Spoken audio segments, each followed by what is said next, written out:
السلام علیکم۔ Asia 41 news کے ساتھ میں ہوں آپ کی میزبان امنا عباس۔ خبر شامل کرتے ہیں چشتیہ سے۔ ہمارے بیورو چیف غلام مرتضیٰ کے مطابق بہاول نگر اقلیتی worker convention P M L N زیر صدارت ضلع صدر minority wing P M L N Sajid Bhatia, مہمان خصوصی رحیلہ خادم حسین، کوارڈینیٹر پنجاب ضلع صدر M P A Rana Abdul Rauf, coordinator south Punjab Babu Leela Ram, Kamran Bhatti, Ramesh Singh اور میڈیا بہاولپور چودھری رضوان ارشد۔ بہاول نگر اقلیتی کنونشن جس میں ضلع بھر سے پاکستان مسلم لیگ نون کے اقلیتی عہدیداران اور ورکر کی بھرپور شرکت اور تمام اقلیتی برادری نے آنے والے الیکشن میں مسلم لیگ نون کے امیدواروں کو اپنے ووٹ سے کامیاب کرنے کا وعدہ کیا، اور ہم شکریہ ادا کرتے ہیں اپنے ضلع صدر اقلیتی ون ساجد بھاٹیہ کا، جنہوں نے اقلیتی قوم کو ایک پارٹی پلیٹ فارم پر اکٹھا کیا۔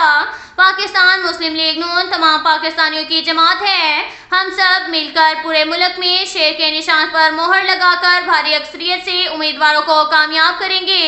رانا عبدالرؤف کا شکریہ ادا کرتے ہیں، جنہوں نے اقلیتی برادری کے بہت سے مسائل کو حل کیا اور ترقیاتی کام کیے۔ رحیلہ خادم حسین، کوارڈینیٹر پنجاب نے اقلیتی ضلعی پارٹی عہدیداران کے انٹرویوز لیے اور ممبرشپ ممبران بنائے۔ آنے والے مہمانوں کو ساجد بھاٹیہ ضلع صدر نے شکریہ ادا کیا۔ اب تک کے لیے اتنا ہی کافی ہے۔ ملتے ہیں اگلے بلیٹن میں، ہمارے ساتھ رہیے گا۔